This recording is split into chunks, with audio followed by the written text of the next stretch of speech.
So, if you don't already know, The Amazing Digital Circus is an animated web series created by Gooseworks that blends dark humor with psychological horror. If you haven't already checked it out, I really suggest you do. It deals with a lot of different themes that many viewers can relate to and is brilliantly written, but today I want to focus on the most fascinating character, Jax. He seems to have stolen the spotlight in the past two episodes, but why? What does his character tell us about the Amazing Digital Circus?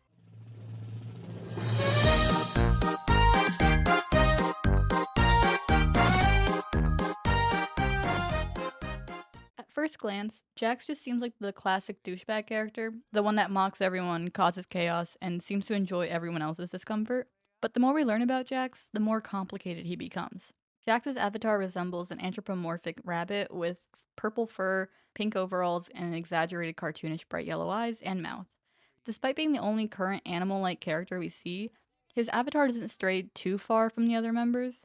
The biggest difference is his constant open mouth and exaggerated pupils. In the first few episodes of The Amazing Digital Circus, we see Jax being used as the comic relief, even though sometimes his comic relief can be a little harsh, especially towards Gangle. We know from Gooseworks' Tumblr posts, which I'll be referencing a lot, that Jax is 22 and is classified as a pathetic loser with no friends. He claims to be the funny one out of all the others, which in episode 6 we kind of see come crashing down. Him being one of the younger members would make sense why he thinks all of this is kind of a joke, and if you avoid the problem, it won't be there. It could also explain why he thinks his digital actions won't have real life consequences. Goose's description of him being a loser with no friends can also explain why he's not the best with social interactions and why he's often a jerk to everyone around him. In the last episode, the beach episode, we directly see how Jax's self proclaimed archetype comes crashing down. We know that the funny archetype or comic relief is often put into media to help bring down tensions and provide the audience with some laughs. We do see Jax doing this by breaking the fourth wall, joking around, and pulling pranks, but his character doesn't really have any other lines that show him as a real person like the others do. Up until episode 5, we don't really know anything about Jax besides the fact that he doesn't like talking about his real life. Whenever asked, like in the bar scene, he ends up telling lies. It seems as though he uses his humor to hide his real self and emotions. Goose has mentioned that Jax is a troubled individual and may have some undiagnosed disorders, which can help explain why he is the way he is, but doesn't justify his actions towards the others. Jax isn't the funny one. Yes, on the surface he can seem like the funny one. His attempt to characterize everyone into one emotion or archetype only serves as a way to dehumanize them, to make him feel better about tormenting them. Jax is constantly serving the jokes, but never taking them. He can't handle being the butt of someone's joke, something that every other comic relief can do. Instead, we see Jax become extremely annoyed and even hostile when one of the others make a joke of him. In the pilot episode, when Zubul is taken by the Gloinks, Jax finds it funny until one of the Gloinks hit him. Then we see him get agitated and start to command everyone into teams to deal with them. Or when they're at Spudsies and Gangle is the one in the position of power, not him, we see Jax get agitated and start to slip from his funny side. It's also one of the only times we ever see Jax act human. In episode 5, we see Jax get upset when being made vegan, and even angrier when he's put into the maid dress. All the times where he's a joke, we see him become less of the funny one and more of the angry one. For Jax, being the funny one isn't about cheering anyone up or doing silly little things. Jax is okay with laughing at others when they're down, but the second he's the one being laughed at, it's no longer okay. Jax isn't the funny one. He's the one that craves control. He likes to pretend that the circus doesn't have any effect on him, when in reality, he's trying to grasp at any sense of control in the circus, even if that means making everyone else suffer for it. Gooseworks has said that every character has a reason for why they act. For Jax, it could mean that he felt as though he had no control in his real life, making it so this new start was a way to regain control of his life. Or maybe after Ribbit abstracted, he felt like he was losing control in the circus, making him desperately try and grasp for any and all sense of control. I'm going to go very out of left field here and talk about a potential theory I've seen circulating around the community about Jax. This is obviously just a theory and it could be totally wrong, but I think it could also explain why Jax is trying to grasp at control.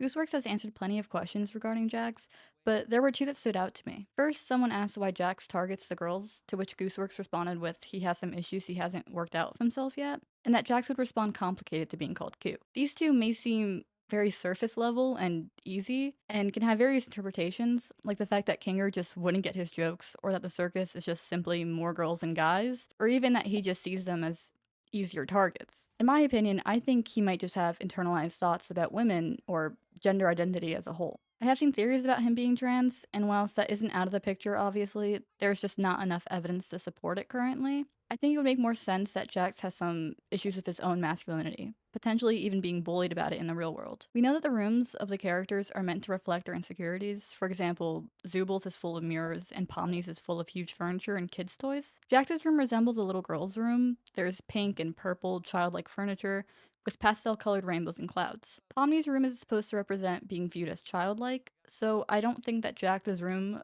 would represent the same. I think that each of the room holds their own theme slash symbolism, along with the fact that Jax himself is very obviously childlike. We also know how overly flustered Jax was when he got put into the maid dress, and how his avatar is also put into more stereotypical girly colors. Jax's control issues may stem from him wanting everyone to see him in a certain way. Maybe in the real world, Jax was seen more as girly or not masculine enough, leading him to have a more fragile masculinity.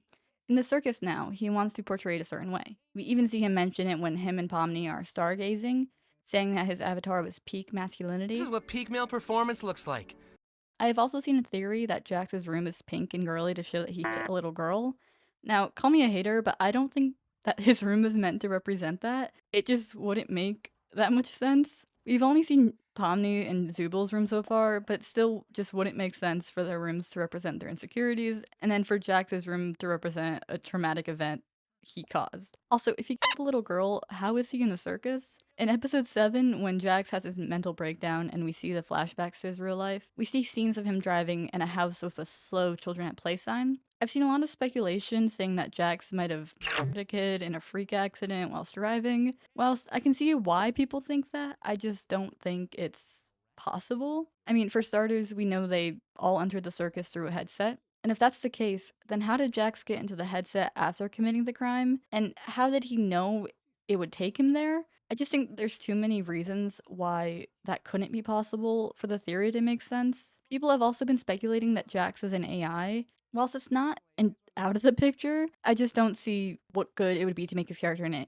AI. When Zubal asks Jax if he has anyone waiting outside for him, he seems shaken up and even just kind of upset. This would support the theory that maybe Jax is getting bullied outside the circus and doesn't have any support systems to help him. It could also be the reason why he seems to enjoy the circus. It's something he can control, unlike the real world where he feels out of control. Although I have trouble connecting the whole car scene we saw in that episode. We've seen that Jax does have an aversion to driving. In episode 2, we see him make Gangle drive the monster truck, despite it seeming like something he would have fun doing. And in the Spudsies episode, we see him get in the car, bang his head around a little bit, but never actually start the car. These are pretty small moments, but after seeing the beach episode, they could mean something deeper.